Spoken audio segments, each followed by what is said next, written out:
Get the best out of the markets again. You have witnessed it in 2016.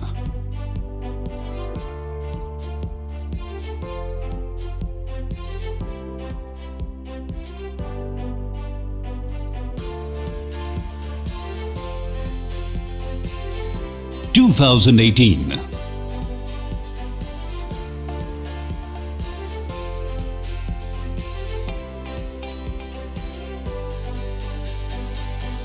2021. Kotak Equity Colloquium is back. One of India's largest knowledge sharing platform on the markets. The Kotak Equity Colloquium. From Kotak Mutual Fund, India's sixth largest mutual fund. Join the biggest names in the industry. Gain knowledge from their market insights. Get trends and analysis and the forecast for the future. Use their experience and share it with your investors. Deep dive into sectors which will drive the future, which may help you grow your money like never before. Get brand new perspectives and all the tools you need to grow your business. Inviting you to join the Kotak Equity Colloquium.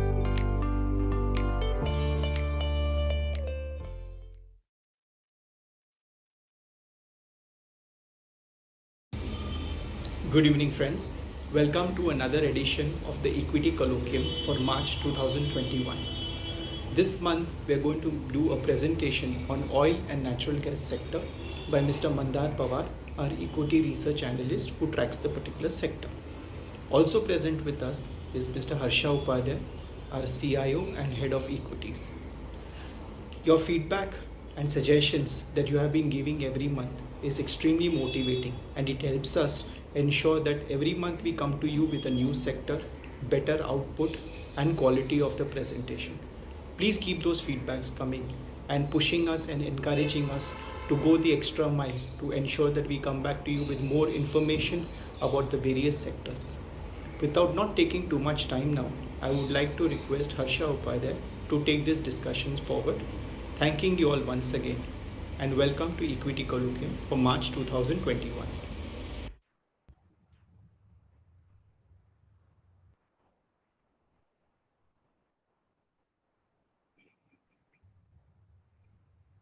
Good evening, friends.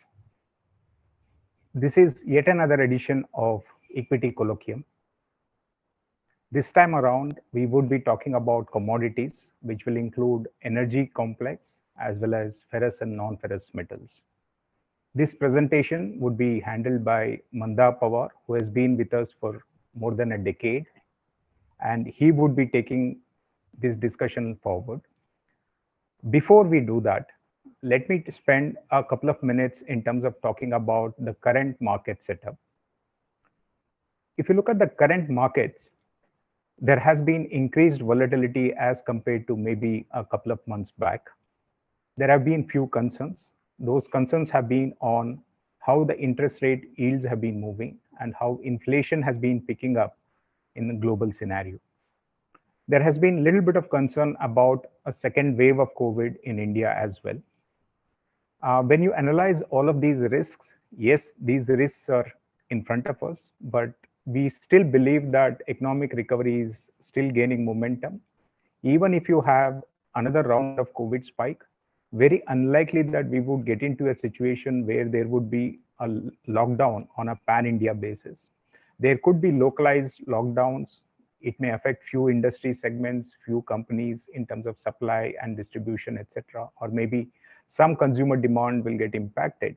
But overall, we do not believe that the current economic recovery which is in progress is at risk. So overall, we believe that while one should keep focusing on these risks while entering the markets, but this may not really alter the view on the markets from a medium to long term. Similarly, while the inflation and the interest rate yields have moved up, I would say that it is more of a normalization from very low levels. And as economic activity is picking up, there is some amount of inflation that's building up. At this point of time, I do not think that any central bank is in a mood to really increase the rates from here on. Many of the central bankers have gone on record and said that liquidity is going to be adequate. The interest rates are likely to remain lower for a longer period. And most central bankers have also ruled out any further increase in 2021. So to that extent, while these risks will remain at the background, we do not believe that they can really alter the course of economic recovery or the market movements for a long period of time. And also, when you look at earnings scenario for Indian companies, we have already had 2 good quarters of earnings growth, and we expect that even March quarter and the June quarters will be very strong, given that there is a favorable base, and also the month-on-month improvement that we are seeing on the economic activity side is still continuing. And what is more heartening is the fact that in view of the increasing inflation, increasing commodity prices, there have been a couple of instances where some of the sectors have managed to take price hikes, which also shows that demand is strong and the pricing flexibility is available with the manufacturers, which augurs well for not only growth, but also for profitability of some of these companies going forward. So all in all, we believe that the momentum that's there on the earnings growth is unlikely to be really reversing anytime soon. And given those sort of situation, we believe that any dip in the market should be used to actually enter the markets and increase equity allocation.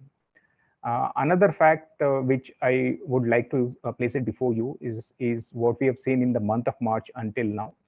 Unlike some of the earlier months where we had consistently seen some amount of redemption in the industry, for the first time in the month of March, we at least at Kotak Mutual Fund have seen a good improvement in terms of net inflows and across categories, which also shows that this is more broad-based in terms of investor flows. And I'm sure that if you extrapolate this to the industry would also receive significantly better flows in March as compared to February. And we all know that SIP flows have been sustaining more or less since the COVID crisis.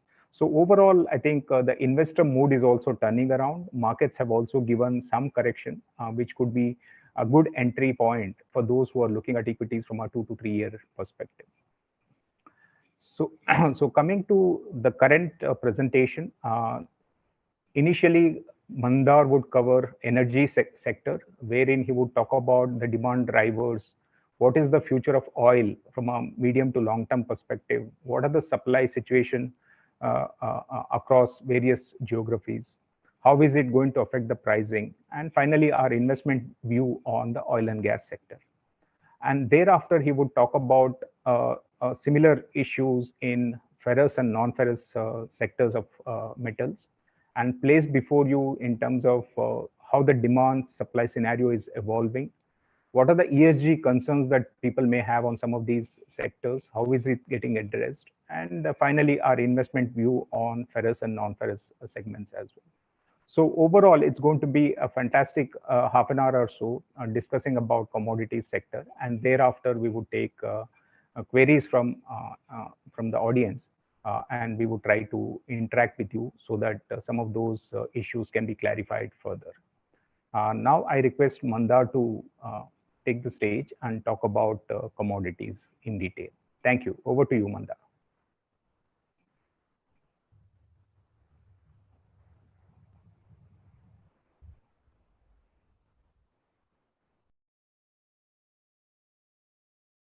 Good evening, everyone, and thank you for joining us today for the event. Today, we are going to talk on the industrial commodities, which have an essential role in any economic cycle and also has a high correlation with it. Commodity market and stocks, while they have been existing for multi-decades and centuries, but now they are charting a new course. Today, we will talk about this ongoing transition which is happening in this commodity space.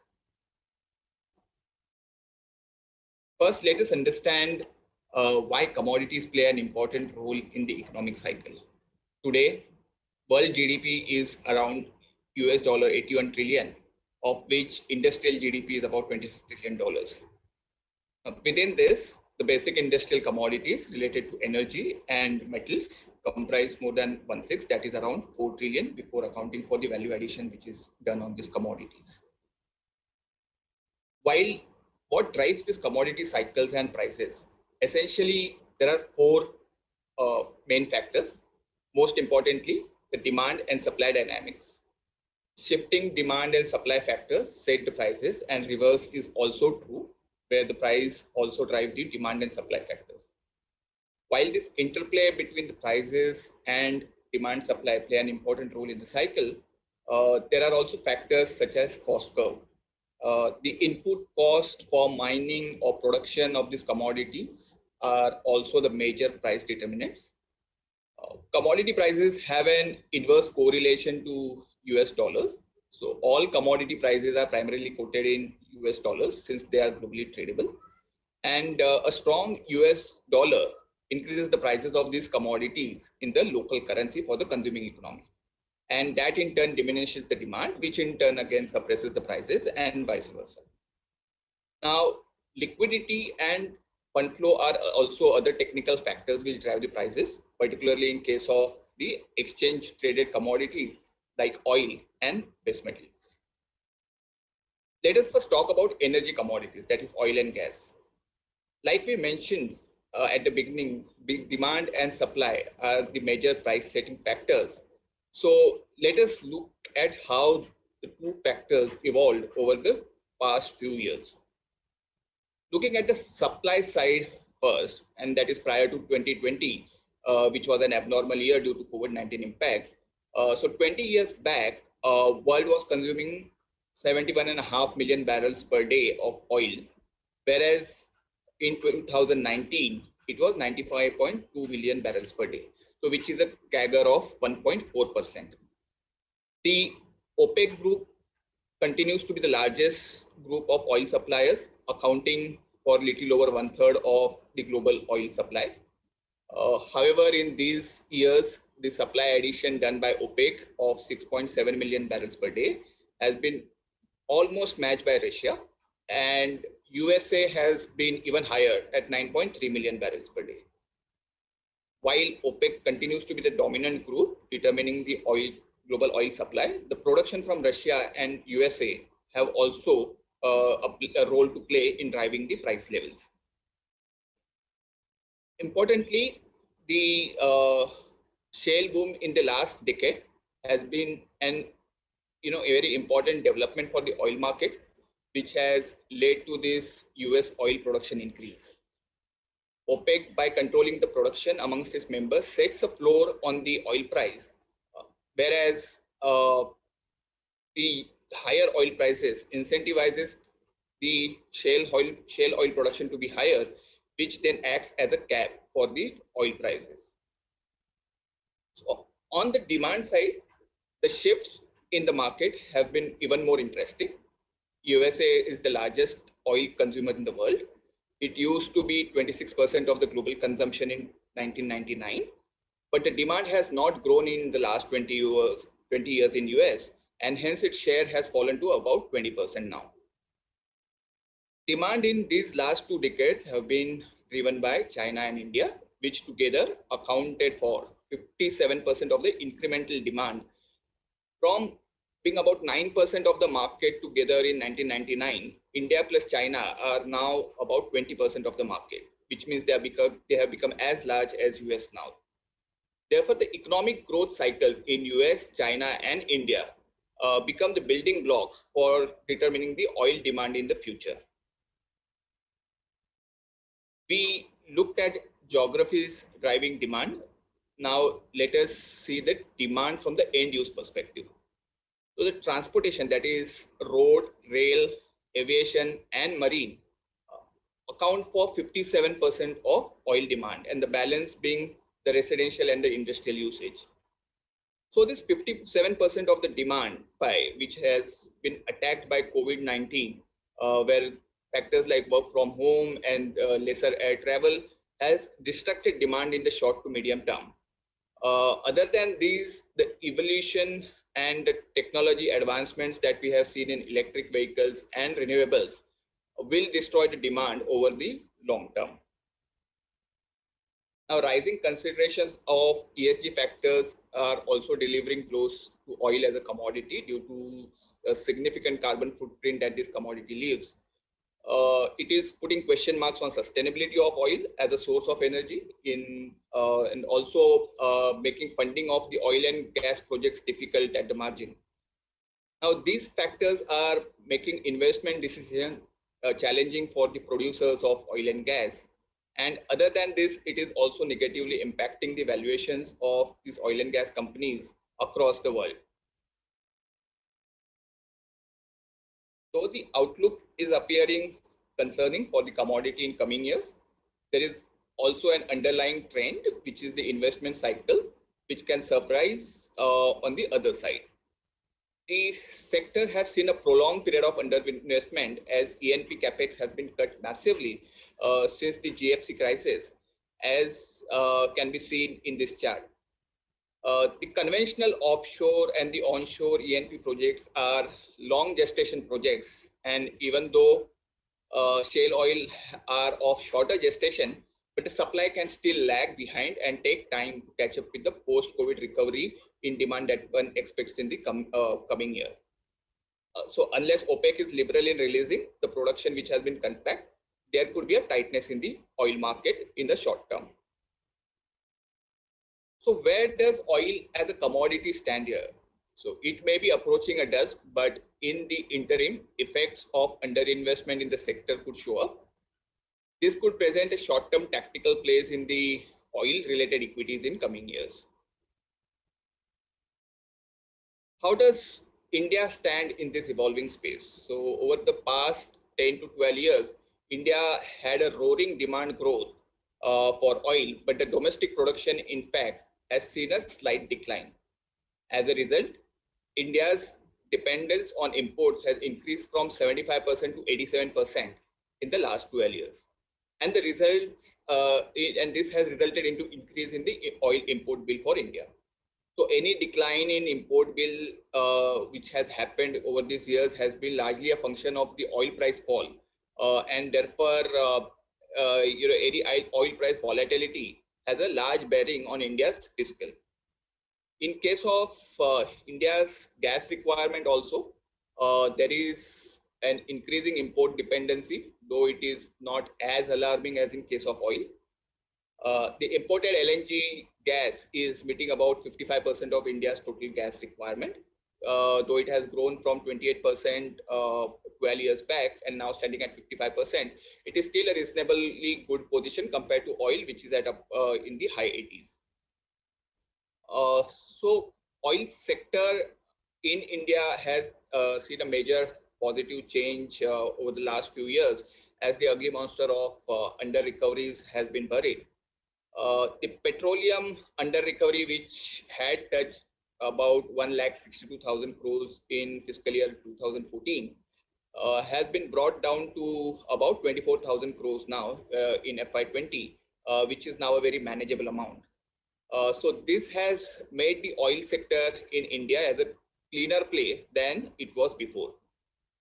So as the world is undergoing an energy transition from the fossil fuels to the alternate energy sources like renewables, share of natural gas may still continue to grow as the carbon emission is lesser and gas will continue to replace oil and coal. Oil is probably at the peak and the absolute usage may fall from here on. This is as per a study by BP Energy Outlook, which projects scenarios under three conditions. That is business as usual, which is a conservative case, a rapid transition, which is a more likely scenario, and an aggressive transition, aggressive scenario, which means the transition meeting the net zero carbon targets which are set by the nations. Now, the natural gas sector, on the other hand, is looking at a brighter future. So under the business as usual and rapid transition scenario, the BP Energy Outlook projects that absolute consumption of natural gas will continue to grow at least till 2030. The same holds true for India's gas sector also. For the gas demand in the country to grow, there are few certain enablers which are essential, and they are moving in positive direction. Starting from top, that is policy. Government is aiming at increasing share of gas in India's energy basket to double from the 7% currently to about 15% by 2030. All these policies are being made conducive, like strict pollution control norms or ban on use of alternate fuels in some region, city gas and tariff regulations, etc. But also few things are still work in progress, such as getting natural gas under GST, which if done can give a fillip to the sector. The LNG terminals are being built on the west as well as on the east coast of India to facilitate imports of gas. Major pipeline projects such as Urja Ganga will connect north to east belt to the national grid, and existing pipeline network of about 17,000 kilometers will be enhanced to 32,000 kilometers in the next few years. The CGD bidding rounds and the regulations are, fastly developing the distribution networks within these circles. So by 2030, through the 9th and 10th round of CGD bidding, the geographical coverage of gas is expected to reach 70% of the population from 20% at present. Around 8,000 CNG stations are to be added to the current base of about 2,200 CNG stations. Price is also a very critical factor, as the demand varies across the price points. There is a clear advantage in price differential for the transportation sector, where CNG is cheaper by 45 to 70% when it compared to diesel and petrol. And also the domestic PNG is cheaper by about 25% when compared to LPG. However, these bulk buyers, such as the power generation, are highly price sensitive, and hence the price of gas is critical for the growth of the gas consumption in India. And the future supply from LNG is also looking comfortable for the demand growth to stay healthy. So in nutshell, what we see is that the oil sector in India is a tactical play, while the gas sector is a more structural play. Oil may be on a declining trend, but gas sector has a growth which can sustain. More than half of oil demand is largely derived from the single source of transportation, which is looking shaky from here on due to the alternatives. But on the other hand, gas has a very diversified end use and hence looks more solid. Oil has a negative environment impact, but when it comes to gas, it emerges as a cleaner alternative. Let us move on to the metals and mining sector. And this sector we can broadly divide into two, that is iron and steel, or which is also known as ferrous sector, and the base metals, which is called the non-ferrous sector. To give a background of what drives the demand in steel sector, half the demand is the building and infrastructure led, so about 52% is contributed from there. Next is the mechanical equipments and automobiles, which are at 16% and 12% of the demand respectively. Balance is driven by the metal products, domestic appliances, electrical equipment, etc. And this breakup is broadly similar for the world, for India, and as well as for a major consuming nation like China. The most striking aspect of metal industry is the dominance of China in the supply as well as on the demand side, and the massive growth that has manifested in the last 20 years. In steel, China used to be 16% of the world steel production in 1999, but now it has grown to about 53%, growing by about 8 times in the last 20 years. Also on the demand side, it has grown from about 17% of the world in 1999 to 51% now, which is a growth of about 7 times.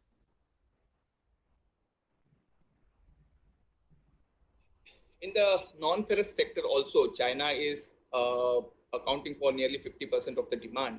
And in terms of production also, it is a major player, where it is contributing about 56% of the world aluminium production.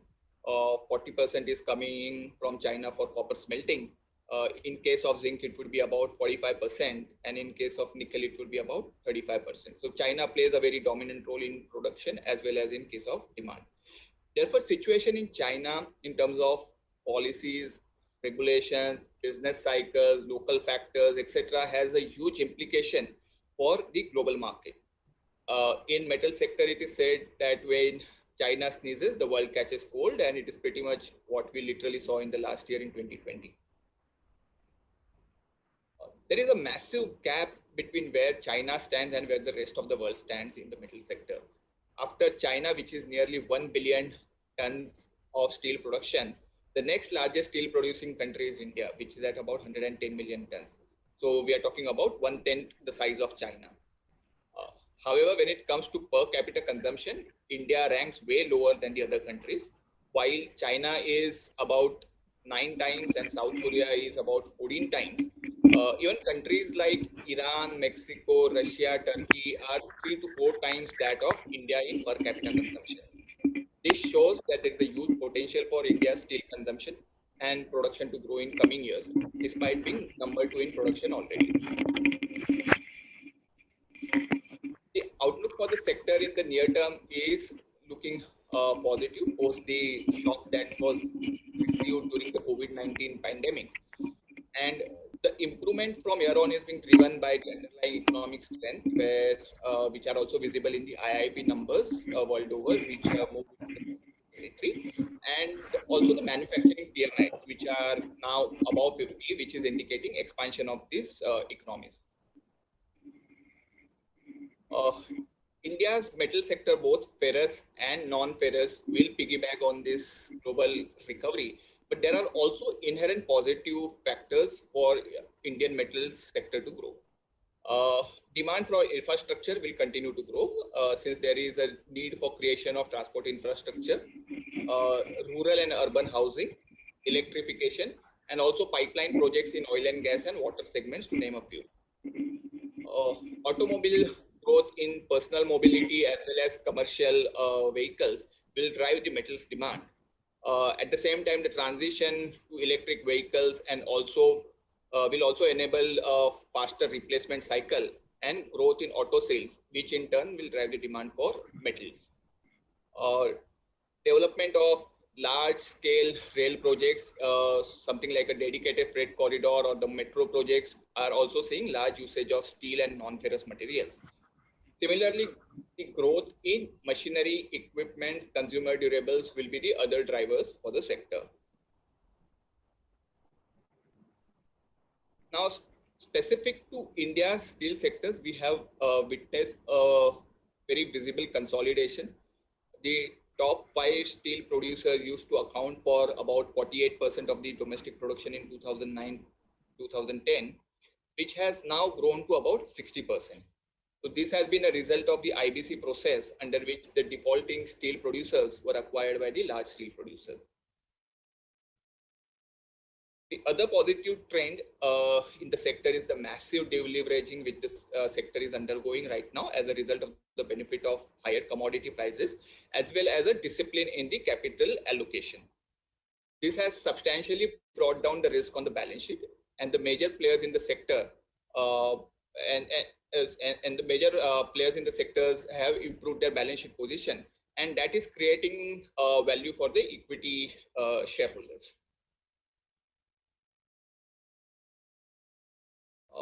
The ESG has a big role to play in the metal sector as well. In case of oil, we saw ESG concerns circling around the environment factors.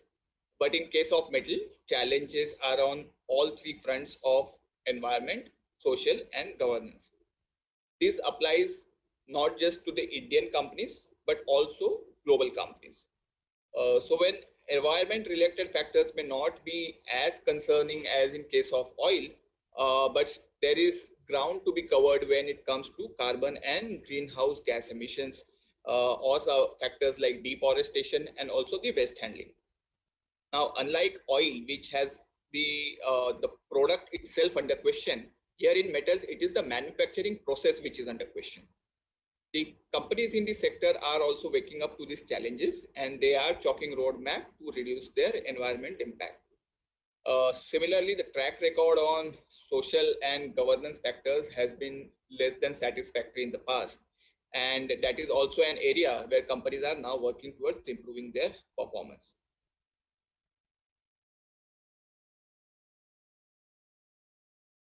To summarize, while China overwhelmingly drives the sector dynamics, and it will continue to do so in future, one also cannot ignore that there is an inherent large potential that exists in India, which is waiting to be unlocked. Now, environment has become more conducive to the consolidation and the deleveraging cycle that is underway. And that is where the metal sector stands, where, despite the influence of China, there are new economies like India are emerging, and which are now operating under a very suitable environment as compared to the past. So thank you for your patient hearing, and I think we can open the floor for the question and answers. Mutual fund investments are subject to market risks. Read all scheme-related documents carefully.